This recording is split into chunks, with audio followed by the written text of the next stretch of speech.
What's up, gamers? Welcome to the show where I keep you guys updated on the latest in gaming news. But before we get into today's gaming news, let's take a look at today's clip of the day. Clip of the day.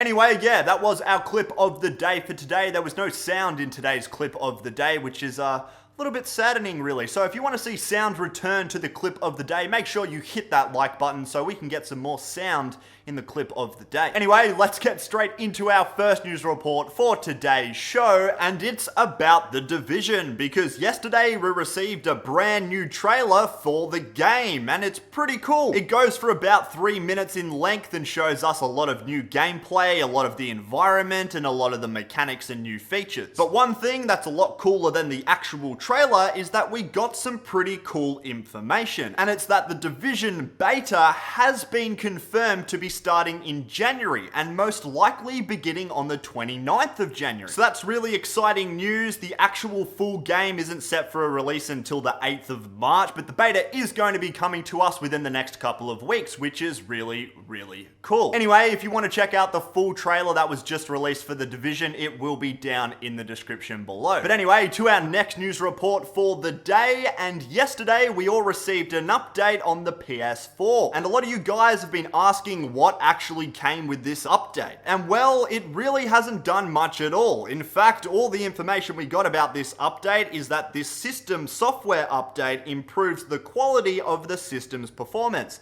And that's it. It hasn't given us any new features or any fixes for anything in particular. It's just more of a behind the scenes update, which is meant to help the overall performance of the PS4. So if you're expecting something cool to come from the update, then I'm with you. It kind of sucks that we really didn't get anything new, but at least we got an update which helps with like the overall performance of the PS4, which I guess is kind of good. But anyway, on to our next piece of gaming news for the day, and it's that new information for Hitman was released today. And it's kind of big news, because it was announced that the game's been turned into a fully episodic AAA game. Basically, what this means is that the game's no longer just going to be one big game that you can play all in one gaming session. Instead, there's going to be monthly episode releases. And how they've laid it out is that on March 11, we're going to be starting with a prologue mission set in Paris, and then in April, we're going to have another episode set in Italy, and so on, with a new episode and new location being released every month until the season ends. And I don't know, I kind of like this idea. It means that there's always going to be a little bit of hype before each monthly episode, and this way it lets us experience that hype over a long period of time, rather than just being hyped leading up to a full game release on one day. So yeah, that's pretty interesting news coming from the devs of Hitman, and I guess it's kind of good news and kind of bad news depending on whether you like that sort of style of games. Anyway, the first episode of Hitman is going to be released on March the 11th, but now to our final news report of the day, and it's that EA Access is offering a full week of free access to everyone on the Xbox One starting next week. Basically, the service is going to be free from the 19th of January until the 24th. All you have to do is launch the EA Access app through the Xbox One, and you'll be able to play all the games on the service completely free of charge. So if you want to play some EA games for free on the Xbox One, then you'll be able to starting next week. Anyway, guys, that's going to be it for today's gaming news. I hope you guys enjoyed the show.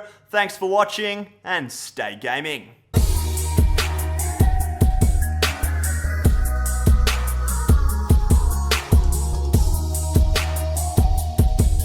It's about a guy in America who took a stroll into a store and peed all over the game section. Yes, this guy walked into a Target store in Pennsylvania and peed all over the video game and video game accessory section in